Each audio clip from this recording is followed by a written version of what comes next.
Dear student of class 8, last time पर हम लोगों ने micro organism friend and foe इसकी एक्सरसाइज पर बात की थी और आपसे कहा था कि आपको जो प्रॉब्लम हो मुझे पूछ लेंगे। आप में से किसी का फ़ोन नहीं आया। खैर, आज हम लोग बात कर रहे हैं सिंथेटिक फाइबर एंड प्लास्टिक। आप सभी लोग जानते हैं कि जो कपड़े आप पहनते हैं वह फैब्रिक्स के बने होते हैं। अब ये जो फैब्रिक्स है ये किससे बना है? तो फैब्रिक्स फाइबर से बना है। अब ये जो फाइबर्स हैं it can B obtain from natural और आर्टिफिशियल सोर्सेस। तो ये जो फाइबर्स हैं, जो धागे हैं, जो रेशे हैं, अब ये आर्टिफिशियल सोर्स की बात करें या हम फिर नेचुरल सोर्स की बात करें। अब जब नेचुरल सोर्स की बात करेंगे हम तो आप देखेंगे कि कपास से रुई होती है ना, कॉटन, उससे फाइबर्स बनते हैं और वूल से फाइबर्स बनते हैं और इसी से फैब्रिक बनते हैं, फिर उससे कपड़े बनते हैं। तो fibres are also used for making a large variety of household article. अब लार्ज वेराइटीज़ की बात जब करते हैं तो क्या हाउस होल्ड हो सकते हैं? जैसे आपने देखा होगा घर में मैट होती है, बैग्स होते हैं, जूट के बैग्स होते हैं, ऐसे ही कर्टन है, क्वेल्ट है, टॉवेल है। ये बहुत सारी चीज़ें जो आप अपने आसपास देखेंगे और उसकी एक टेबल बनाएंगे और ये देखेंगे कि ये जो आर्टिकल हैं, जैसे अगर हम शर्टिंग की बात करें, जो शर्ट पहनते हैं उसके फाइबर्स नेचुरल भी हो सकते हैं, आर्टिफिशियल भी हो सकते हैं। अगर हम कॉटन की शर्ट पहन रहे हैं तो इसके फाइबर्स नेचुरल हैं और अगर हम टेरिकॉट टेरिलिन पहन रहे हैं तो ये फाइबर्स आर्टिफिशियल हो सकते हैं। तो ये टेबल दी है 3.1 आपके सामने। तो मेरी इच्छा है कि इस टेबल को आप बनाएं अपनी कॉपी पर और इसके फोटोग्राफ्स मुझे भेजें। तो फिर ये आता है कि कुछ फाइबर्स को हम आर्टिफिशियल क्यों कहते हैं? आर्टिफिशियल का क्या मतलब होता है? मतलब ये कि all the man made article is known as artificial. जो नेचर में है, जिसे प्रकृति ने बनाया है वो नेचुरल है और जिसे हमने बनाया है वो आर्टिफिशियल है। तो नेचुरल फाइबर्स में आप जानते हैं कॉटन, वूल, सिल्क, ये कहाँ से मिलते हैं? प्लांट से मिलेंगे या फिर एनिमल से मिलेंगे। अब सिंथेटिक फाइबर की बात करें तो सिंथेटिक फाइबर्स, मैं कई बार बोल रहा हूँ कि ये फाइबर्स ही ऐसे हैं जो मैन मेड हैं, मतलब आर्टिफिशियली बनाए जाते हैं। जैसे आपने देखा होगा कि आपकी मदर माला पहनती हैं तो ये माला छोटे छोटे बीट का बना होता है, मोतियों का बना होता है। ऐसे ही घर में आप कभी एक वो पेपर पिन आती ना, उसको आपस में बना लीजिए तो एक लंबी चेन बन जाएगी। तो इनमें सिमिलरिटीज़ क्या है?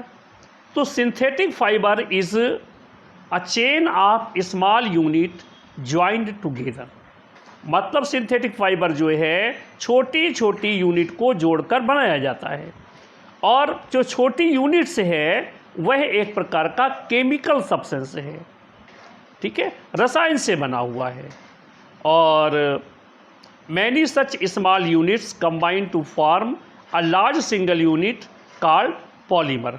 छोटी छोटी जो यूनिट्स होती हैं उनको मोनोमर कहते हैं और ये मोनोमर आपस में जुड़ करके एक बड़ी यूनिट बनाते हैं जिसको पॉलीमर कहते हैं। पॉली का मतलब होता है मैनी और मर का मतलब होता है पार्ट या unit. So you can say a polymer is made of many repeating units. जैसे हम लोग बात करें तो आपने नाम सुना होगा स्टार्च का। आलू में स्टार्च होता है तो उस आलू में ग्लूकोज के छोटे छोटे मॉलिक्यूल जिन्हें मोनोमर्स कहते हैं, और ये छोटे छोटे मॉलिक्यूल्स मिल करके जब एक बड़ा पॉलीमर बनाते हैं तो उसको आप स्टार्च कहते हैं। ठीक ऐसा ही इसमें है। अब आगे हमारे पास बात आती है कि पॉलीमर्स नेचर में भी मिलते हैं, जैसे मैंने अभी आपको बताया, स्टार्च की बात की, या सेलुलोज। आगे हम पढ़ेंगे कि प्लांट सेल की जो सेल वाले है वो सेलुलोज की बनी होती है। अब ये सेलुलोज क्या है? सेलुलोज में large number of glucose units, glucose के छोटे छोटे छोटे छोटे यूनिट मिलकर के बड़ी सी चेन बनाते हैं, बड़ी सी रचना बनाते हैं, जिसे हम सेलुलोज कहते हैं, या उसको हम स्टार्च भी कहते हैं।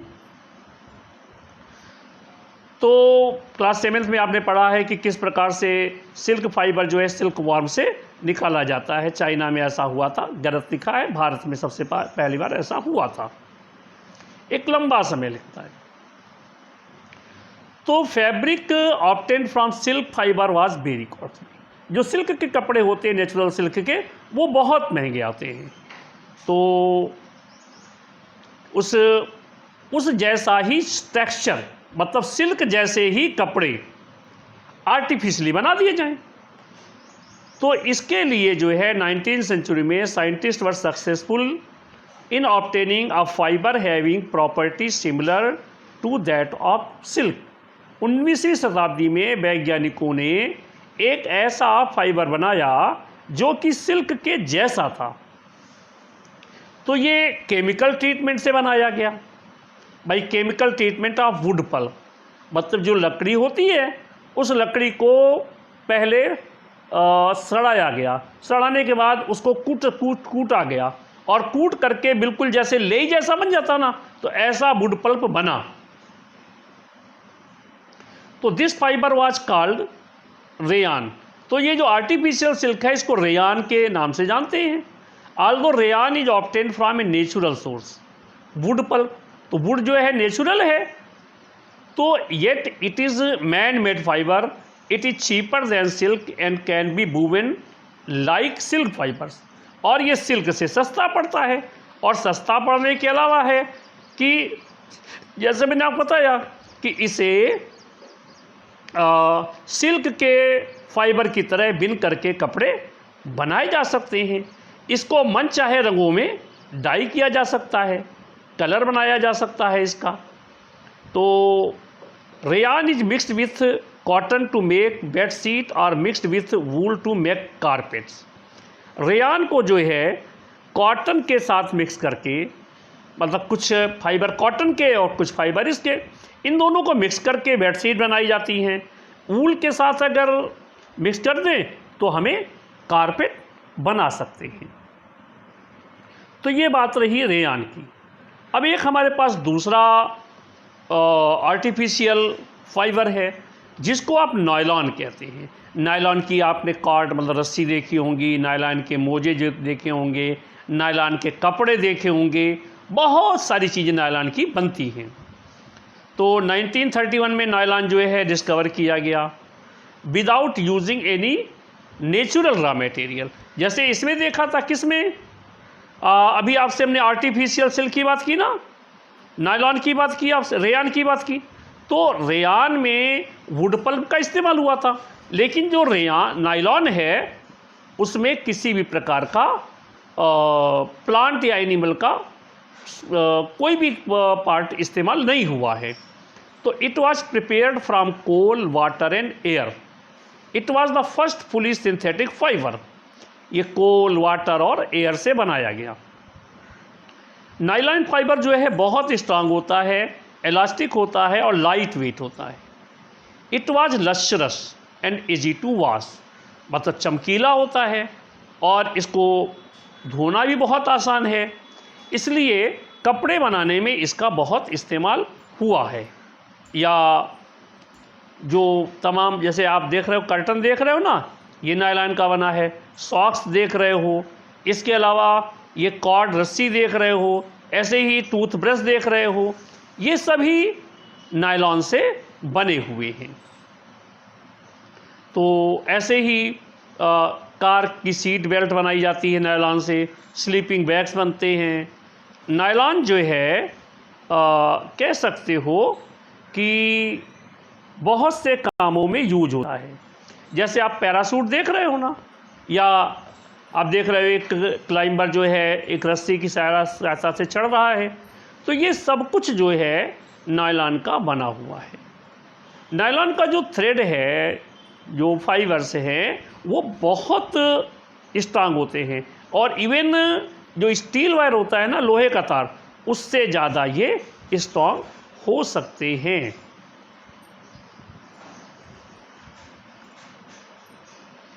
ऐसे ही एक एक्टिविटी आप चाहो तो कर सकते हो घर में। एक आयरन स्टैंड ले लो, और ना आयरन स्टैंड मिले तो घर में तो खूंटी होगी ही, तो खूंटी ही ले लो, और उस खूंटी में 60 सेंटीमीटर का एक कॉटन का थ्रेड ले लो, और इसको जो है बांध दो। 60 सेंटीमीटर मतलब कि 2 फीट का। और इसे बांधने के बाद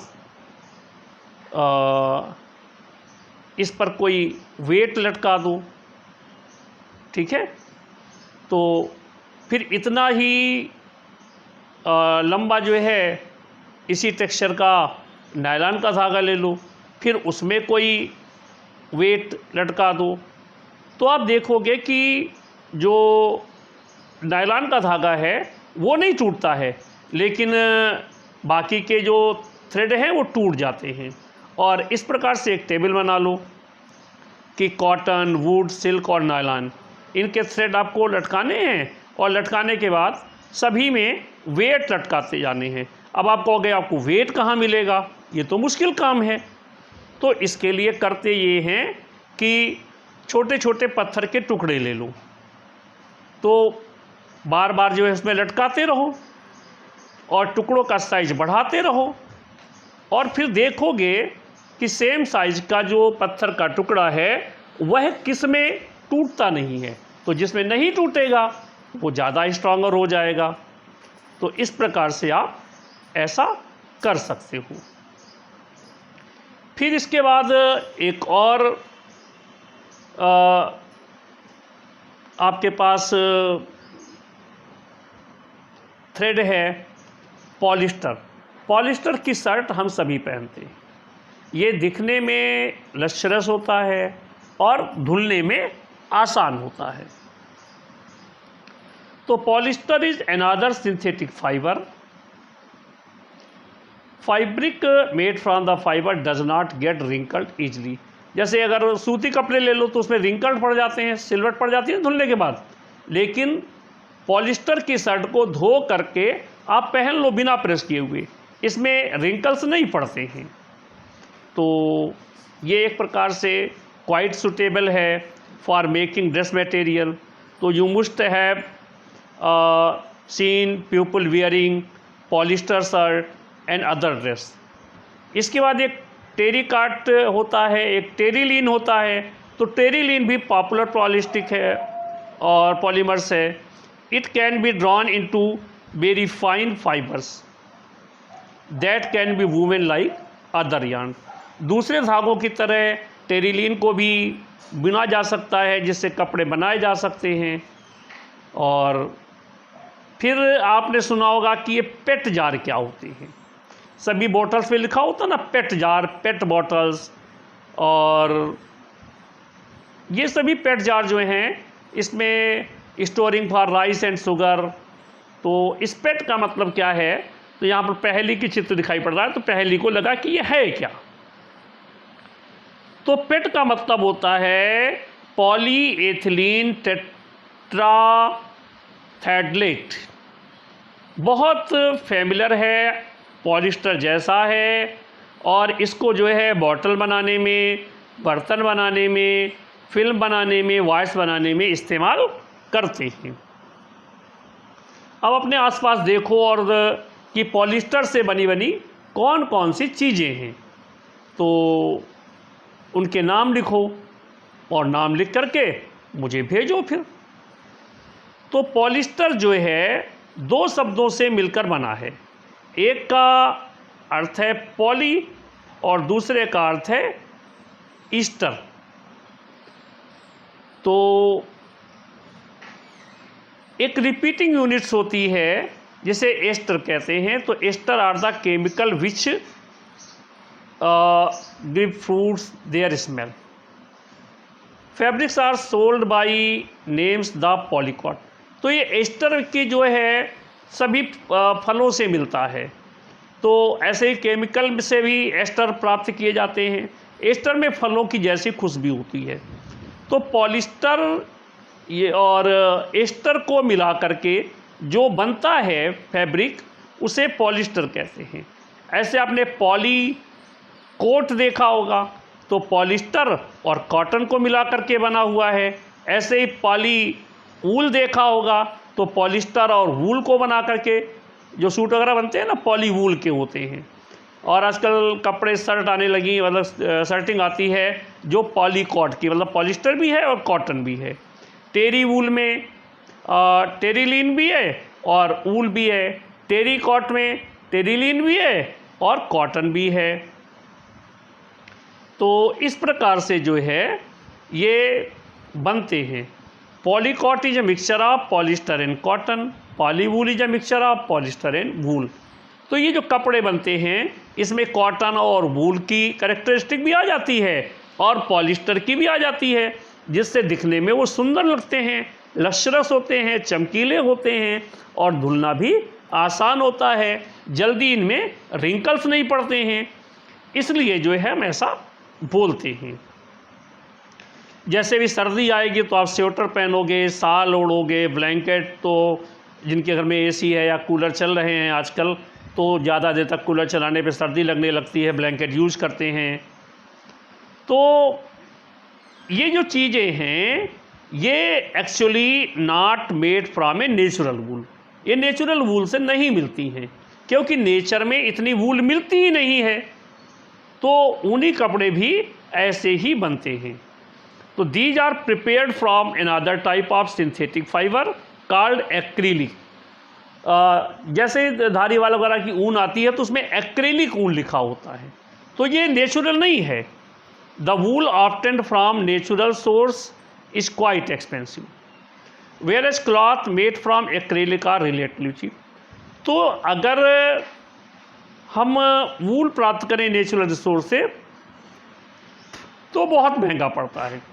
जैसे आप अपनी मम्मी से पूछेंगे पश्मीना की साल का रेट पूछेंगे और जो सामान्य साल ओढ़ती है उसका रेट पूछेंगे, तो पश्मीना की साल जो है प्योर पश्मीना से बनी हुई 3-4 हज़ार से कम की नहीं आती है, जबकि जो सामान्य साल हैं जो मदर आपकी ओढ़ती हैं वो 400-500 में मिल जाती हैं, अधिकतम 1000 में मिल जाती हैं।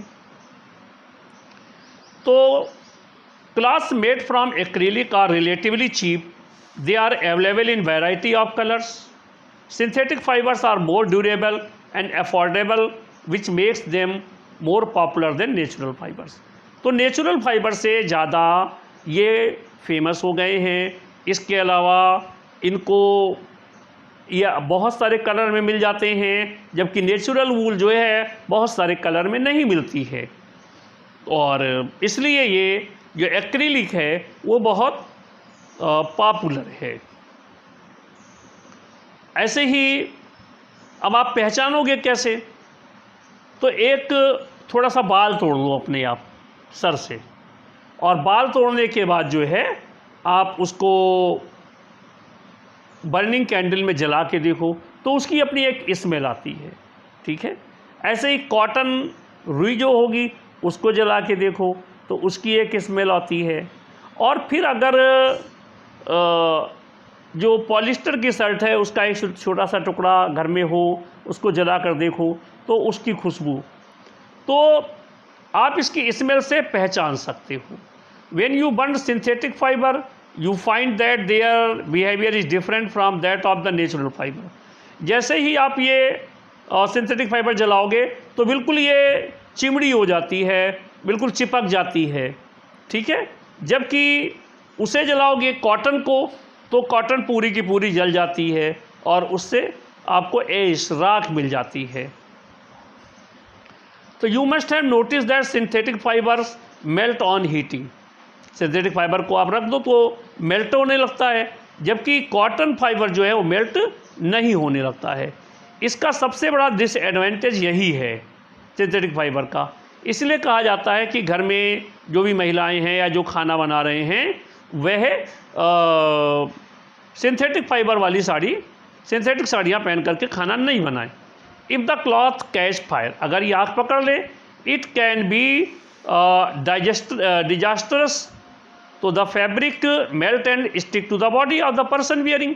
अगर आग लग जाए तो जिस आदमी ने इसको पहना हुआ है उसके शरीर में चिपक जाएगा, और जब चिपक जाएगा तो भैया ज़्यादा क्या होगा, नुकसान पहुंचाएगा।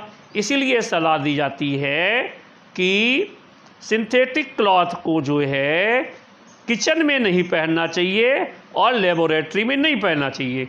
लेबोरेटरी में, केमिस्ट्री की लैब में जब आप जाएंगे पढ़ने हायर क्लासेस में, तो वहाँ पर आपको एप्रन पहनने को मिलेगा।